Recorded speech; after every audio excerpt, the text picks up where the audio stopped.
Hey guys, Yulia back with Nerdy NP. So today we'll be talking about vasodilators and nitrates. So first we'll start off by talking about the vasodilators, predominantly hydralazine. So hydralazine does work on the venous system, but primarily works on the arterial system, and it's a vasodilator, so it will dilate the arteries. And when this happens, you lower your afterload, and that is essentially the resistance that the heart has to work against to pump blood out. So if you're lowering the afterload, then your heart doesn't have to work as hard to pump blood out, and so that will lead to improvement of heart failure symptoms.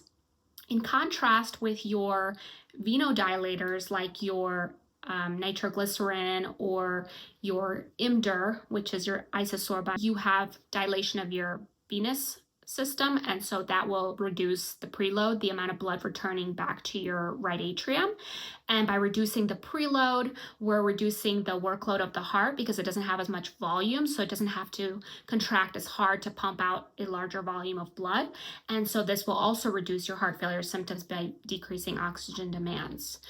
And one thing that we do have to keep in mind with nitrates is that they cannot be used for right-sided heart failure, because if you already have, like, let's say you have a right-sided MI where your right side is damaged, you had a heart attack, and your right side is already having trouble maintaining cardiac output and maintaining contractility. If you lower your preload even more and you lower the volume in the right ventricle, then it will just not be able to sustain a high enough stroke volume and therefore a high enough cardiac output to sustain life, because the right side has to pump to the left side. And so ultimately, if the right side fails, the left side will fail, and then you will essentially have demise of the patient. So that's why we have to be really careful when we have a right-sided MI or right-sided failure. Nitrates are usually contraindicated, so they're predominantly just for left-sided heart failure or left-sided MI.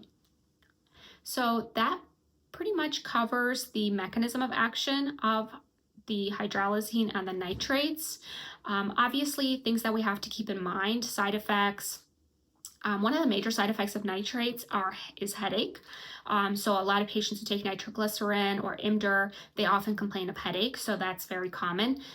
And with hydralazine, as well as other nitroglycerin, nitrates, we want to be mindful, obviously, of hypotension. So if we're dilating your arteries, we're dilating your veins, we're decreasing preload, we're decreasing afterload, all of that will decrease your blood pressure. And so when you decrease your blood pressure, you decrease perfusion to your brain and to your other organs. So we do want to reduce blood pressure to some extent to lower your oxygen demands and heart failure symptoms, but we don't want to reduce it to the point where we're impairing organ perfusion and causing, deleterious effects. So just something to keep in mind.